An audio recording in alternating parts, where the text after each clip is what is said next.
మన మిద్దె తోటలో నేతి బీరకాయ కటింగ్కి రెడీగా ఉందండి. ఇది నేతి బీరకాయ.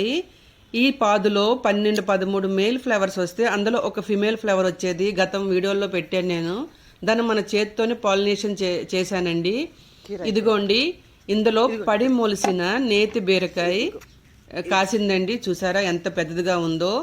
నేను కంపోస్ట్ వేలో నుంచే ఇది పుట్టిందండి. ఇది తనకదే పుట్టి చూడండి ఈరోజు ఎంత పెద్దగా ఉందో. మన గార్డెనర్కి మన మొక్కలే మనకు ఒక సర్ప్రైజ్ చేస్తూ ఉంటాయండి. అది చూసాక చాలా హ్యాపీగా ఉంటుంది. మన శ్రమకి ఈ మొక్కలు చాలా గమనిస్తూ ఉంటాయండి. మీలో ఎంతమంది అలా గమనించారు గార్డెనరు నాకు చెప్పగలరు? చూసారా చాలా ఎంత హ్యాపీగా ఉందో వాటిని చూస్తే. Today harvesting, it is the hard work of Urmila. Thank you.